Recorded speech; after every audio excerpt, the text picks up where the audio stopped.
I spoke at the University of Buffalo in the spring of this year, and I speak at a lot of campuses around the country every single year, even as the administrations try to shut down a lot of those, and that's been happening this semester as well. Still, I go there, and we face protests from students sometimes. I was just at Cornell. There was a small protest. We face protests from outside activists, anarchists, Antifa. That sometimes there's more of them. In Pittsburgh, they burned me in effigy and threw an explosive at the building when I walked on stage. But the craziest part is we face protests from the administrations of these universities, even public universities. We face protests from the politicians. And when I spoke at University of Buffalo, you had not only the Buffalo administration, you had the SUNY, State University of New York administration. You had the governor of New York, Kathy Hochul, come out against me, attack me before I ever spoke. And I was speaking on the subject of men and women being different. I was giving a lecture on a subject that everyone should have been taught in kindergarten at the absolute latest and should be uncontroversial after that point. These days, we're very confused. So I gave a speech on that very basic, I think broadly ought to be inoffensive point. And we had protests from everybody. And then the school chapter of the Young America's Foundation was canceled afterward. The Young America's Foundation chapter was threatened with removal. They had to sue. YAF had to sue. The Alliance Defending Freedom had to sue. And now the student who brought me, Connor Ogrijak, testified before the House Judiciary Committee in front of Jim Jordan and other members of Congress. Imagine how far our country's fallen, that this young man had to testify before the United States Congress on why conservatives ought to be allowed to speak and learn at a public university in 2023.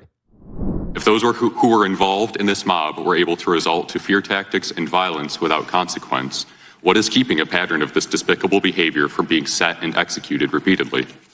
This thought remained on my mind throughout the planning of a March 2023 event that I hosted as chairman featuring Michael Knowles. This event would grow to gain more pushback than any event on campus in the previous 4 years and provide the most clear-cut examples of freedom of speech violations. This pushback included delays in contract signing from UB's Student Association that deviated far from their outlined standard course of action, condemnation of the event by a local New York State senator and multiple Western New York-based organizations, a circulated petition constructed by 3 university professors calling for the cancellation of the lecture, which gained thousands of student signatures, a forced venue change orchestrated not only by university administration this time, but voted on by a SUNY council, a multitude of threats and torn literature, and even a tweet from Governor Kathy Hochul on the day of the event calling comments from Michael dehumanizing. The decry of this event garnered a responding statement from University President Satish Tripathi explaining that the Constitution protects speech on campus, quote, no matter how noxious the content, end quote. It goes on. The rest of the testimony is worth listening to. It would be hilarious if it weren't actually happening. Right now, head on over to expressvpn.com/Knowles. A few decades ago, private citizens used to be largely that, private. The internet has changed everything. Think about everything that you've browsed, searched for, watched, or tweeted. All those politically incorrect little searches that are going to pop up in some database somewhere and they're going to send the Gestapo to come send you to the gulag. Imagine all that data being trawled through, collected, aggregated by third parties in a permanent public record, which is your record.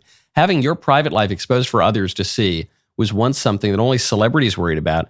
In an era where everyone is online, everyone is a public figure. So, how do you keep your data private? You go to the VPN that I trust, ExpressVPN. There are hundreds of data brokers out there whose sole business is to buy and sell your data. The worst part is they don't have to tell you who they are selling to or get your consent. One of these data points is your IP address. Data harvesters use your IP to uniquely identify you and your location. With ExpressVPN, your connection gets rerouted through an encrypted server and your IP is masked. Right now, go to expressvpn.com/Knowles. Get 3 extra months for free. This would be a Monty Python sketch. This would be a Saturday Night Live bit decades ago. Conservative wants to come to campus to explain that boys and girls are different.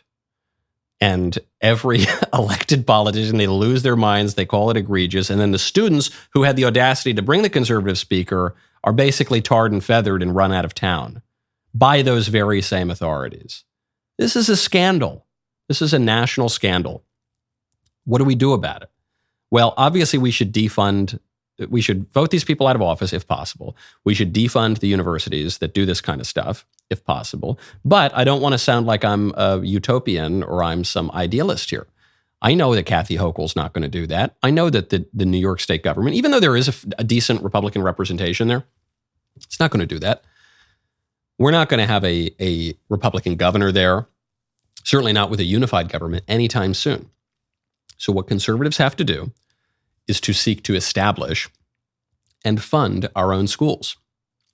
I was talking about the Trump proposal for the American Academy the other day. A lot of people didn't like it. They said, we don't want government funding for our schools.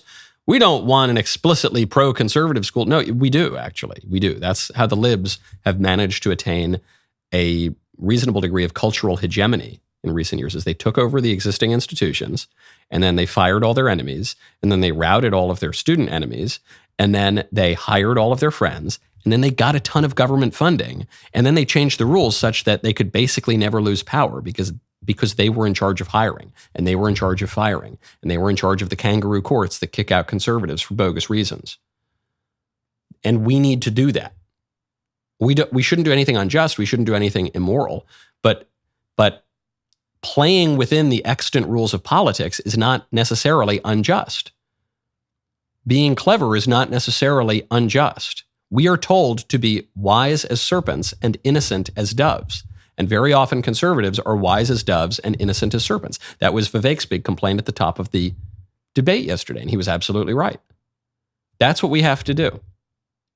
We're not going to be able to defund U Buffalo for the madness, the persecution they put Connor and the other students through. Okay, well then we need to, when we have any modicum of political power, we need to establish, fund, and protect our own institutions to compete against them and rout those maniacs out of power. Man, what a great clip that was. Now, hey, hold up. Ring that bell. Subscribe to the Michael Knowles podcast. See you next time.